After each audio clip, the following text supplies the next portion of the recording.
It's 11:47 p.m., and a woman named Maria is sitting at her kitchen table doing math she's already done 4 times tonight. The numbers don't change. Rent is due in 3 days, her car needs a new alternator or it won't start Monday morning, and if it doesn't start Monday, she loses the job that pays the rent. She has $340 in her checking account and a phone full of unread messages she's too tired to answer. She is not stupid. She graduated high school with honors. She once dreamed of becoming a nurse. But tonight, she's going to make a decision that on paper looks irrational. Tomorrow, she'll walk into a payday loan store and borrow $300 at an interest rate that will eventually cost her over $1,000 to pay back. From the outside, you might shake your head. Why would anyone do that? Some people just aren't good with money, right? That's the story we've been told quietly, in the background, in the way we talk about people who struggle financially. Poor decisions, poor choices, as if poverty were just the visible symptom of a personal failure, as if the problem were the person. But here's what almost nobody tells you. 2 researchers, an economist from Harvard named Sendhil Mullainathan and a psychologist from Princeton named Eldar Shafir, spent years studying exactly this question. What they found doesn't just challenge the lazy narrative, it dismantles it. Stick with me, because by the end of this, you'll see poverty and maybe your own relationship with money in a way you never have before. Let's start with a strange experiment. Researchers brought people into a lab and gave them cognitive tests similar to an IQ test. Before the test, they asked half the participants a simple question. Imagine your car needs a $1,500 repair. How would you pay for it? For wealthier participants, this barely registered. Their scores stayed the same as always.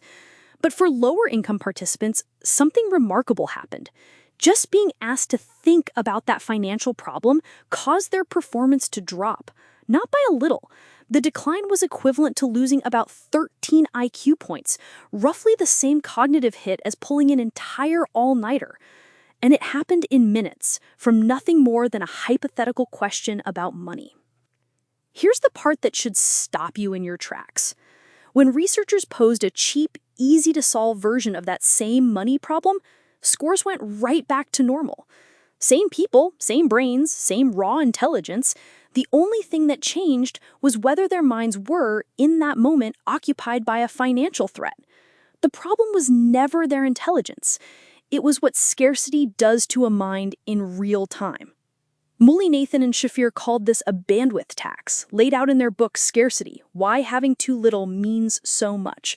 Their core idea is almost embarrassingly simple once you hear it, and it explains a huge amount of behavior we usually chalk up to character. Think of your brain like a computer. It doesn't slow down because the processor is weak. It slows down when too many programs are running at once and the memory gets eaten alive. Scarcity does this to the human mind.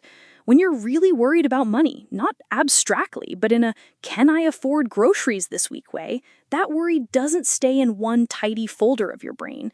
It runs in the background, constantly chewing through your mental bandwidth, whether you're at work, driving, or trying to fall asleep.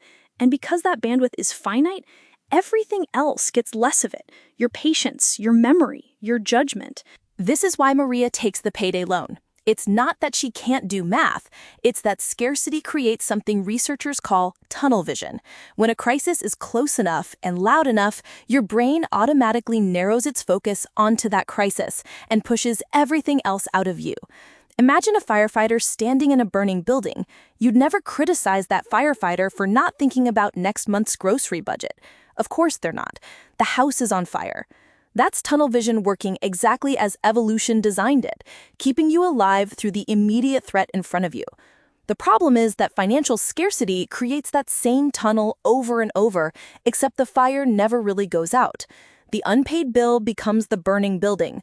The $300 loan becomes the fastest way to put it out. And the interest rate, the 400% APR that will cost $1,000 later, sits outside the tunnel. It's not that Maria doesn't understand compound interest, it's that right now her cognitive spotlight is aimed entirely at surviving until Monday. The future has quite literally become invisible to her. Now compare this to someone who has what Mullainathan and Shafir call slack. Slack is buffer, the financial equivalent of empty space in your schedule or extra memory on that computer.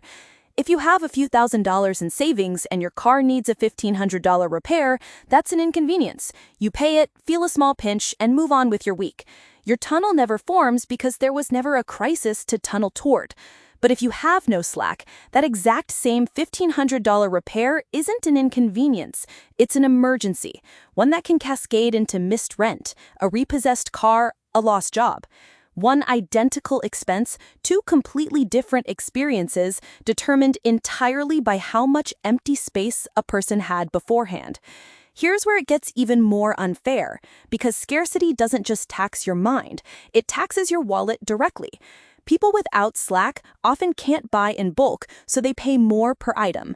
They can't qualify for lower interest loans, so they get pushed towards subprime rates that punish them for being poor in the first place.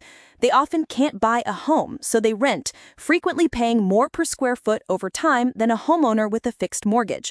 Their insurance premiums, tied to credit scores and zip codes, run higher. This is sometimes called the poverty premium. The less money you have, the more everything costs you, the exact opposite of how the system should work. Then there's what this does to the body. Chronic financial stress isn't just a mental state, it's a physiological one. Cortisol, the body's primary stress hormone, stays elevated for people living under constant financial threat. That elevated cortisol disrupts sleep. Poor sleep degrades decision-making and impulse control the next day. Worse decisions make financial mistakes more likely. Those mistakes create new stress. The loop closes on itself, tighter each time, like a hand slowly closing into a fist. The body stays stuck in a low-grade emergency response day after day because the danger it's responding to never fully goes away long enough for the alarm to shut off. Here's a question worth sitting with. What happens to someone in that state when they're late paying a bill? They get hit with a late fee. What happens when their account overdrafts by $9 because of a forgotten subscription? They get charged a $35 overdraft fee. Notice the design of these systems. They're built almost universally for people who already have slack. They assume a baseline of stability, then punish anyone who falls outside it, adding cost precisely when someone has the least capacity to absorb it. The person who can least afford a fee is the one most likely to be charged one. Nobody designed it maliciously, but it's a structure that quietly makes scarcity self-perpetuating, almost as if it were built to keep people exactly where they are. So let's go back to Maria at her kitchen table, because now her decision looks completely different than it did a few minutes ago. She's not lazy, she's not bad with money. Her brain is running the equivalent of 10 browser tabs, a background app draining her battery, and a fire alarm she can't turn off. Her tunnel vision isn't a character flaw. It's a documented, measurable, universal feature of the human mind under scarcity. One researchers have replicated in labs, in farming communities, before and after harvest, and in busy professionals juggling too little time instead of too little money. Scarcity behaves the same way whether the resource running out is dollars or hours. Which brings us to the part that matters most, because understanding the mechanism is only half the picture. The other half is what breaks it, and the answer, based on the same research, is almost anticlimactically simple. Slack, even a small amount of it. Studies and financial counselors have found that something as modest as a $500 emergency buffer changes behavior dramatically, because it removes the first domino that tips over into a full-blown crisis. It doesn't erase inequality or fix the fee structure stacked against people with the least, but it interrupts the tunnel before it forms. The other piece is designing your financial life so good decisions don't require bandwidth at all. Automatic transfers into savings the day you're paid before that money can enter the tunnel, and bills on autopay so one distracted moment doesn't cascade into a fee.